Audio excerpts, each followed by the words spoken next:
Welcome back, everyone. This is Ars Divina, the podcast on the connection between theology and art. I'm your host, Corey Dixon, and my guest, Serge Danielson-Francois, and I are in the midst of discussing T.S. Eliot's poem, Ash Wednesday. So, in this third episode, we will discuss parts 3 and 4. Sense that we're witnesses to some terrible thing in part three, the context for which is lost. I'm not quite sure what the literary context is for this turning on the banister and working our way up the steps, but I do believe that at the top of the steps, nothing good happens. Because I do not hope to turn again, takes on this new meaning because of the sort of physical ascent up the steps to this place. And I just want to go ahead and begin by reading the first stanza of part three. Please. At the first turning of the second stair, I turned and saw below the same shape twisted on the banister, under the vapor in the fetid air, struggling with the devil of the stairs who wears the deceitful face of hope and of despair. And so this is really not a bad encapsulation of where we've been in parts 1 and 2, at the bottom, Zahadun, the bottom of the well, and then there's this glimmer of hope, this litany and prayer that rose up. But the devil wears the deceitful face, both of hope and of despair. So I don't believe we're out of the woods. I don't think we've left the desert fully. And the next stanza takes us from the Oh, I, first. I Oh, just sorry, wanted go to ahead. get into that. Oh, that's fine. I just we have I was noting here that the shape, the figure is twisted too. So with the turning, it's like almost the twist of the figure is the sort of um, visual representation, a static representation of turning in that way. Without physically moving, it's as if already uh, having moved. So he's got that imagery still pulled in there. Uh, yeah. I think that we spoke before of the tying of the knots, and now we've got the spinning, the whirling dervish sort of spinning that is happening even as we work our way up the steps. And it's step by step. So it was the first turning of the second stair, and then the second turning of the second stair. And as you said, I left them twisting, turning below. There were no more faces, and the stair was dark, damp, jagged like an old man's mouth driveling beyond repair, or the toothed gullet of an aged shark. I think this is the second time we've seen um, uh, AARP predators. I say that only because they seem to be aged on both sides, right? The aged eagle and the aged shark, that they find themselves unable to do what they were able to do. Who doesn't know this feeling? What they were able to do a decade ago, or a generation ago, or sometime prior in the history of God's people. But here they find themselves almost sidelined by something occurring on these steps that is doing this twisting. So that's where I think I am 2 stanzas in. Where are you 2 stanzas I in? think too, using that with the aged shark, which is quite clearly a predator, and obviously, I mean, Eliot is prior to Jaws, so maybe people didn't have quite the same fear of sharks that they do now. But I feel like the sharks just has an automatic sort of menace to it, nevertheless. Whereas the eagle has a sort of nobility, but you mentioned as a predator, and so in with the tying with the word aged there, tying those two together, I think now less of the eagle of Zeus and more of the eagle that is pecking out Prometheus's liver, like in that way, that a very violent, vicious sort of thing. Um, but then unable. All that power and raw strength and whatnot is completely left. As we're going, and we can see more because we're going to see more marching up the stairs. But this going up the stairs, um, I mean, it's not the image that we're getting here, which to me seems much more like a circular stairway. But I keep thinking of those pilgrims who climb the stairs on their knees, up to the top Spanish of it. Steps. Those are Yep, the Spanish. tend to be more straight, with the towards the top. But it still gives me that sense of that he is at the bottom in this penitentiary penitent sorry, manner, working his way step by step to where he's going. We're agreed. And I think that jagged like an old man's mouth, Oh, dribbling beyond repair. Uh, I mean, something has taken the toll on this old man. And it might be Eliot is the old man, or the older man, that is appearing when there is no other face, right? All the other faces have disappeared, and the stair is dark and damp. And now he has a sort of an image to go with the dark, damp steps that is reminding him almost mirror-like of the jagged face of the old man or the mouth of the old man dribbling. And that was, I think, what we expected prior when we had speech with no word, word with no speech. I think that's coming through. And like the toothed gullet of the aged shark, I think, is contrasted with I almost see this old man without teeth and dribbling, yeah. unable to form his words. That's what I see there. I was thinking about this as we were just talking right now, is that this face contrasts to the other face that he despaired of seeing there. And so I'm envisioning, this is why I said that that this stair imagery does feel different than the actual like penitential stairs, because those are usually like stone or something. I'm envisioning like a wooden staircase in an old broken house where like the parts of the banister are broken, so sticking up and down and sort of so instead of it completely toothless, more of like the scraggly teeth that are coming out there, but definitely not the sort of noble divine face that he seeks to see in that way. We get the sense that we're rising out of the basement. Prayer got us to the point where we might be rising out of the basement, but it's a hard fought win, step by step up the staircase. And so we get to the turning of the third stair, and there's a window, and it's a slotted window bellied like the fig's fruit. And when we talked about this, I said I can't help but think of Jesus cursing the fig tree for having no fruit.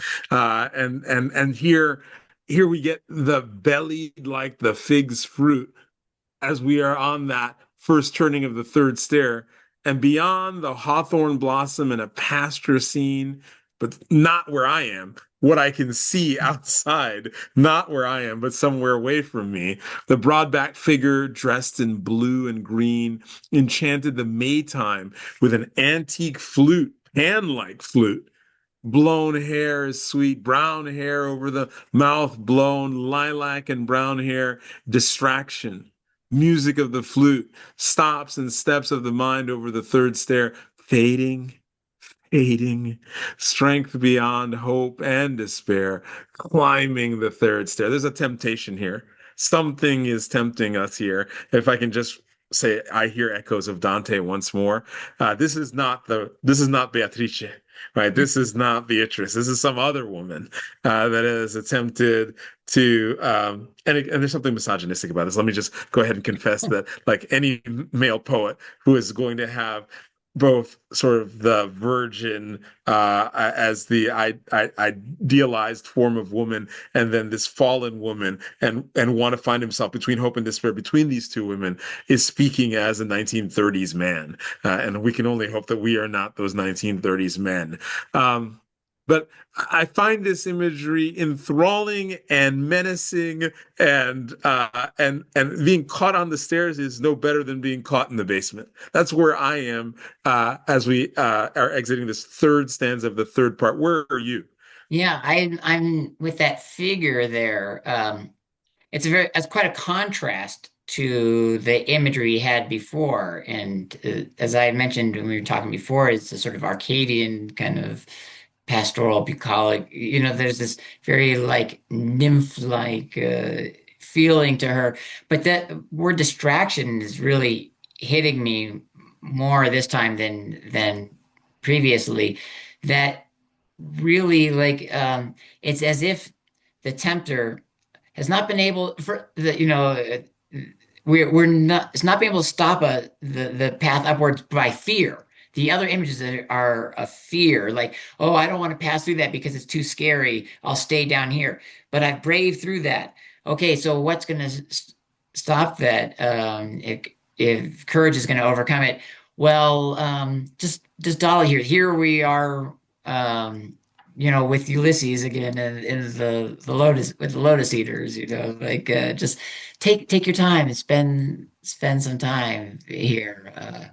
Don't go on. I mean, look, you can look outside and see a beautiful pastoral scene and whatnot. This is the first image of something outside that you can get. So why go on when up above is probably just more darkness, as you're going on, more of the scary. So um as we're And seeing there.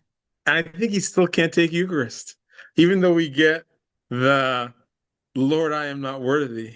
Lord, I am not worthy, but speak the word only.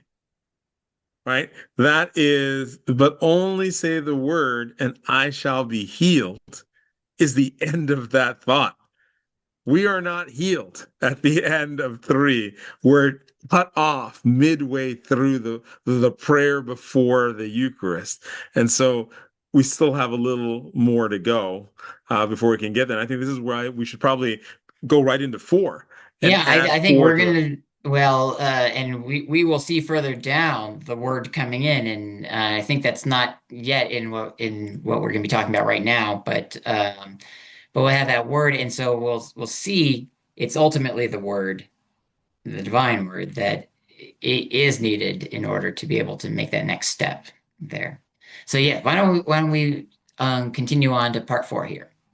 So in part four, you really brought this to my attention when you said liturgical colors are popping early on in this first stanza of the violet and the white and the blue. The Marian colors are coming Yeah. through. Why, Uh, why don't you read the stanza so our listeners have some, our viewers have some sense of what we're going to talk about here.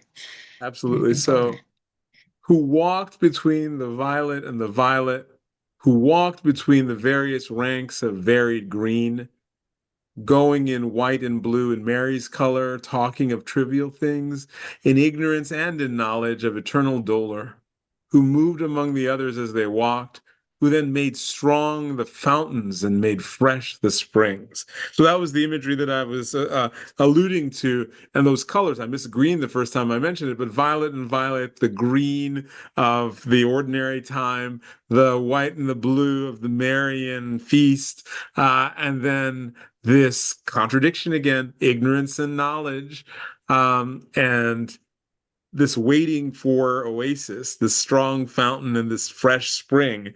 We're just not there yet. We're still only hoping for blessings in the sand. Sure. I mean, I also see with that the fountains in the spring that evokes the image of God as creator, and we get that and rejuvenator there, right? Making firm the sand. Giving that strikes for me that image of build on the firmness of the sand because of the I have to build it on rock because otherwise the sand is not firm, it washes away, and that foundation of faith there make cool the dry rock and make firm the sand, right? So to have that foundation of faith that's necessary as we're moving up in that way. So some restoration images, some sense of making our faith foundation um, firm there, and then that God is doing that for us. That God is as creator and restorer, rejuvenator is doing that for us so that we can get to there.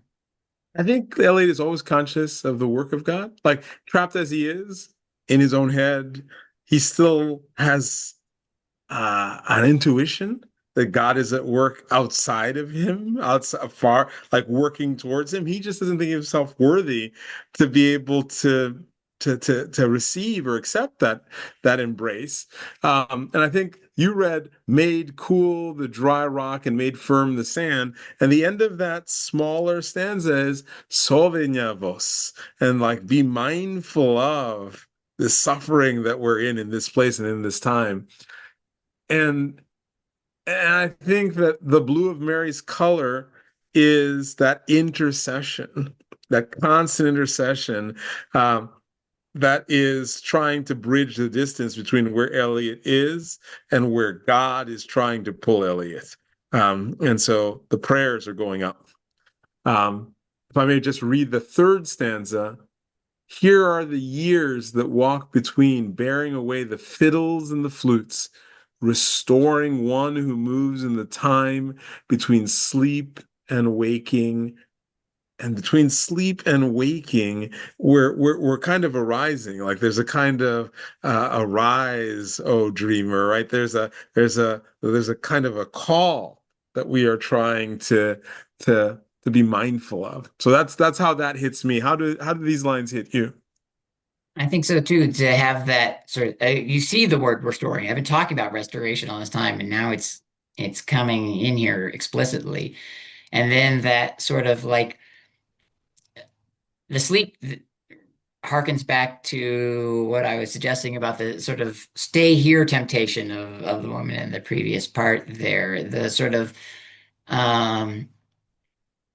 I mean, there's different ways one can have sleep. One can have peaceful and restful sleep. One can have nightmares. But I'm thinking of this as more of like a sort of like a drug-induced sleep, where you're like kind of unable to pull oneself out of it. I know if sometimes when I've been had a little bit of insomnia or I need to get up, I need to make sure I got good restfulness before that.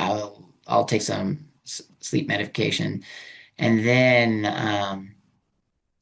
in the morning, like it is not easy still too. I'm completely rested, but I cannot open my eyes. I just want to get it. So that's that like sedateness, the drowniness that's just I'm seeing there.